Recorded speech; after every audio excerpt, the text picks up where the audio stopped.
Todos os dias acordo o mesmo corpo. E esse mesmo corpo não sou eu. O eu é apenas uma ideia vazia e sem corpo.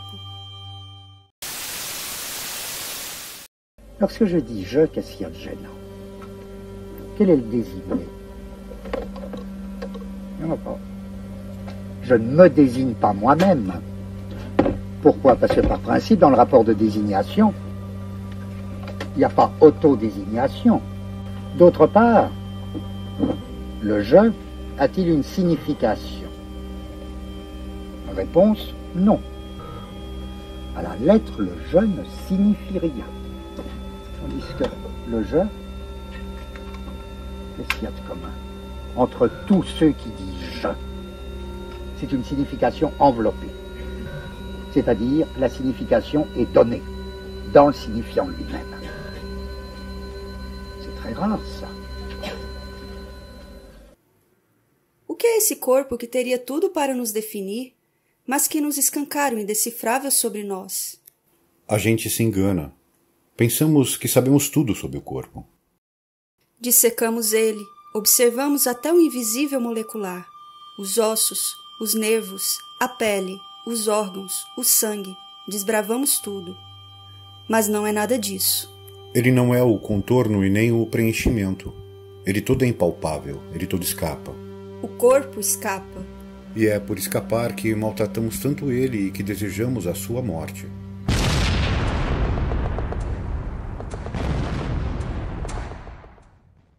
Nossa briga histórica contra o corpo é porque nunca suportamos o que escapa, o que foge e escorre.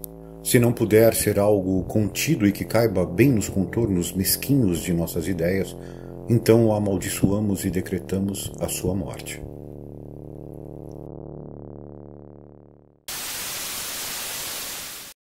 É comum a gente dizer que nós vivemos um culto ao corpo, não é isso?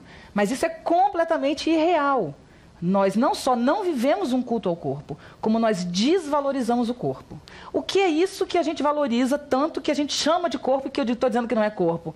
Nós valorizamos a imagem do corpo. Nós valorizamos o Photoshop, especialmente. Tem toda uma tecnologia para atingir o corpo ideal. Então, o que nós manipulamos nas imagens, o que nós vendemos é um corpo ideal. E o corpo, literalmente, absolutamente nada tem a ver com o ideal. O corpo é o inesperado. Mas que absurdo!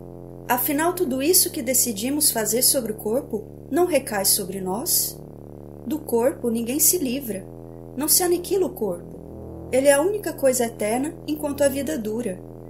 Como sustentamos essa contradição autoimposta? A gente finge muito bem. Somos bons em fazer um teatro de mau gosto. A gente não se comunica. Temos fumaça na boca. Escondemos bem cada poro de nossa pele. Organizamos tudo, até nós mesmos. Somos tão organizados que normalizamos até a falta de tempo. Afinal, se tivermos tempo para sentir, o corpo ressurge. E o que faríamos com ele? O corpo nos prega peça, brinca com as nossas verdades, desmorona o nosso vazio e o preenchimento interno de tudo que nos ocupamos em possuir. O corpo dança mesmo sem música. Ele grita mesmo sem voz. Ele salta mesmo sem pernas. É uma gama de coisas diante das quais as palavras simplesmente se calam. Corpo é silêncio e é um tiro no escuro.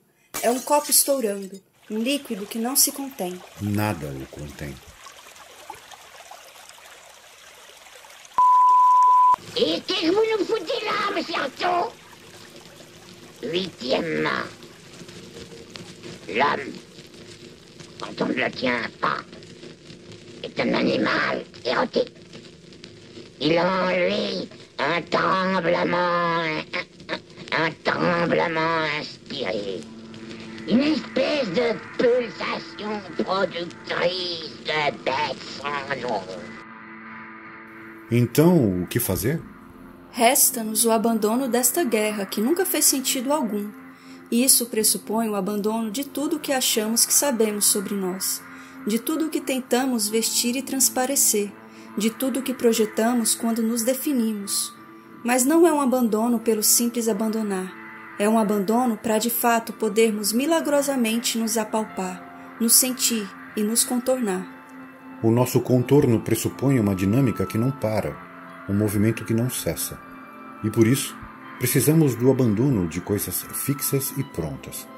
O abandono do apego, das mãos fechadas que tentam segurar. Isso dói.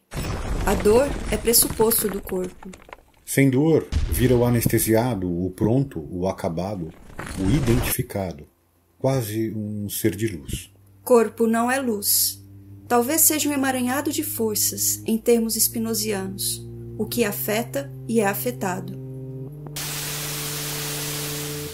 O corpo humano é definido por Spinoza como um corpo capaz de sofrer afecções, isto é, capaz de ser afetado. Quanto maior é a sua capacidade de afecção, maior é a sua potência. Nós inevitavelmente seremos afetados pelos outros corpos, estaremos ligados afetivamente aos outros corpos, mas quanto mais eu sou capaz de ativar os meus afetos, compreender a razão pela qual esta paixão alegre ou triste é produzida em mim, tanto mais eu passo de uma situação de passividade para atividade. Isso significa eu sou livre. E é só na medida em que eu me concebo como um elemento da ordem universal da natureza é que eu posso abandonar certas ilusões de onipotência. É que eu posso, portanto, conceber claramente aquilo que eu posso e aquilo que eu não posso. Artaud nos diria sobre um corpo sem órgãos, o encarnado. O corpo oscila por um lado osso e por outro fora da pele. Por um lado o impenetrável e por outro o permeável, nada e tudo. É um balanço, e isso significa limite, a corda bamba e o precipício. O rio e suas margens. E por isso o corpo subverte e coloca em xeque a tudo. Ele é o impreciso limite, aquele ponto exato que nunca podemos tocar sem corrermos o risco de cairmos. O corpo é o aceite de um perder-se e um desmoronar-se.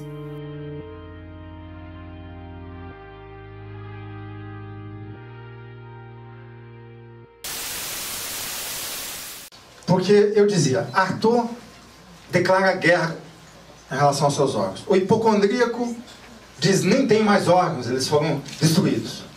O paranoico diz, destrói os meus órgãos, mataram os meus órgãos, mas eles ressuscitam por algum milagre.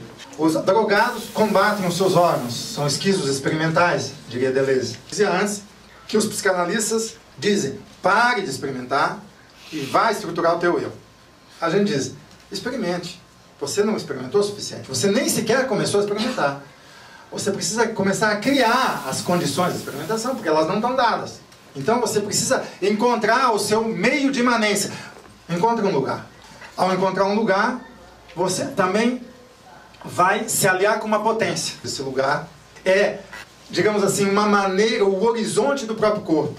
Onde o desejo do corpo brota e para onde o desejo do corpo, de alguma maneira, investe e produz corpo para esse desejo, para essa potência. Então eu crio uma espécie de deserto em mim e povoo o meu próprio deserto. Eu crio um meio e a população para esse meio. Uma população afetiva, uma população intensiva. Eu crio um corpo onde se passa algo. Eu crio um corpo que não perde o devir. Eu crio um corpo em acontecimento.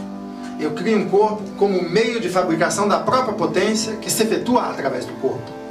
Portanto, eu crio um corpo em variação. Tudo isso em síntese para dizer que o corpo se movimenta e produz diferença. Inquieto, dilacerado, plural. Processo tolo ou inapropriado, fácil de ser julgado. Aposte, diz o corpo. O corpo é este paradoxo. É uma simulação. Um como se e uma aposta. É como estar em um líquido, movendo, imerso, e na medida em que vomitamos, não tocamos o que sai de nossas bocas. É a simulação de não nos tocarmos. É não parar de se mover. É o estado da loucura permanente, quero dizer, da sanidade. O corpo é são.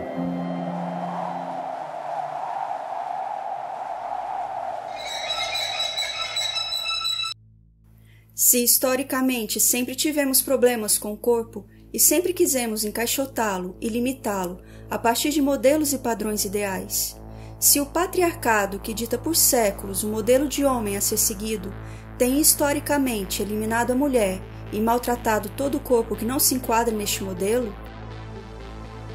na nossa sociedade não podemos deixar de considerar o corpo branco, que tem se colocado como modelo a partir de um delírio somente seu, em torno da ideia absurda de raça, subjugando o corpo negro e indígena aos piores lugares possíveis de se construir.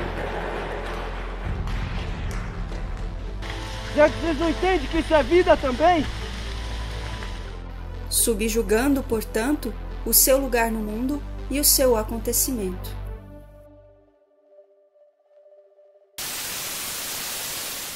O complexo de Édipo é uma invenção branca, porque o complexo de Édipo, da forma como é explicado, fala sobre o poder e o acesso ao poder. Fala sobre a família, mas a família como um sinónimo de nação. Os povos colonizados não pertencem a essa nação e que não têm acesso a essa nação. E por mais obedientes que sejamos, nós não temos acesso a essas estruturas e esse privilégio histórico, constitucional, institucional, estrutural. A questão do complexo de Édipo fala exatamente sobre essa violência, como os corpos marginalizados passam a ser os corpos, o palco onde a violência pode ser exercitada, exatamente para proteger essa nação e essa família. Eu acho que a maior violência de tudo isso é exatamente a violência de normalizar a violência. E se fizermos as pazes com o corpo? E se nós, corpos brancos, não subjugássemos outros corpos, mas destruíssemos as idealizações que criamos sobre o nosso corpo, sobre outros corpos, sobre o mundo? Talvez assim pisemos o chão de verdade e respiremos sem sufocar ninguém. Nossas estruturas precisam ruir, para que o corpo se movimente como fluxo que é, para que encontros alegres possam acontecer, a partir de nossas escolhas não mais subjugadas, mas livres, livres de toda fantasia que criamos, de toda verdade ilusória a que apegamos. Livres de nosso eu, para quem sabe ressurgirmos como um nós. Multiplicidade sem aniquilamento.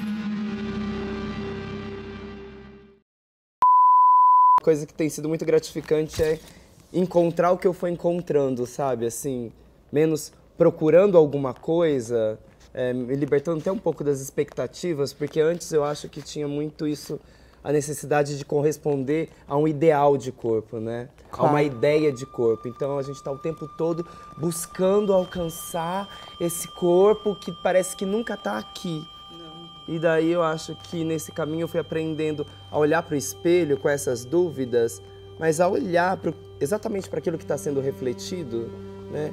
E me acompanhar nesse reflexo e olhar um pouco mais para cá e menos para a ideia de um corpo que está lá e que eu quero alcançar ele de alguma forma. E talvez o corpo seja isso, uma viagem sem destino. Um flagrante. Um passeio. O que antecipa a morte. O infinito findável.